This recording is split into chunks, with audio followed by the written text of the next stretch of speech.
டிவிகேக்கும் திமுகவுக்கும் தான் போட்டி, வேறு யாரு கூடயும் போட்டி இல்லை. சரிப்பா, நீ திமுக கூட நீ போட்டி வச்சுக்கோ, திமுக உங்கூட போட்டி வைக்கட்டும். நாங்கள் சொல்கிறது என்னன்னா, தமிழர்கள் தந்தை பெரியாரை கொள்கை ஏற்று வந்த திமுக, நீயும் தந்தை பெரியார் கொள்கை தான் ஏற்று வந்துட்டுருக்குற. இது தமிழ் தேசிய பூமி. இங்கே திராவிடமும் தமிழ் தேசியம் இரு கண்களுங்கிற. இங்கே திராவிடங்கிற பேச்சே கிடையாது. இங்கே தமிழ் தேசியம் மட்டும்தான் பேச வேண்டும்.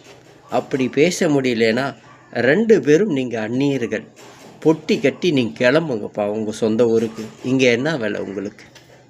இங்கே என்ன வேலை? 60 வருஷம் அரசியல் வாழ்க்கை பார்த்தாச்சு திமுகனுடையது.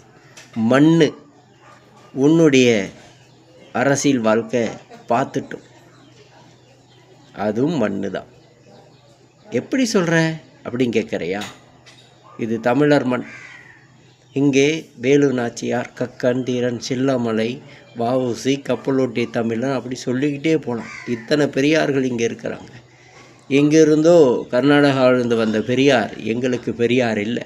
பெரியாரே ஒரு மண்ணுன்னு சீமான் சொல்லிட்டார். சரியுமா? மக்களுக்கு ஒரு பிரச்சனைனா இறங்கி அடிக்கணும், அவன்தான் தலைவன்.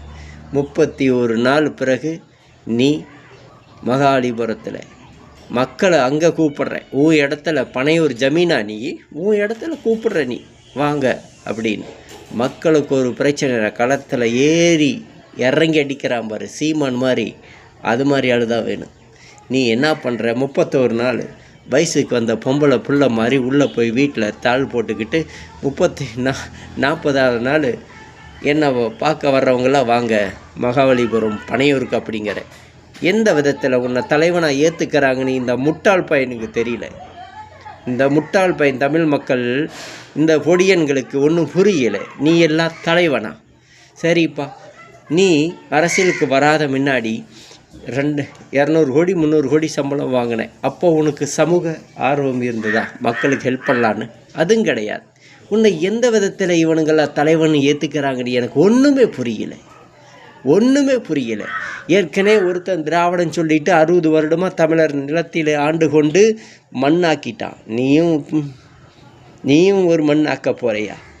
உனக்கு அரசியல் தேவையில்லை, நீ படம் நடிக்கவே போ.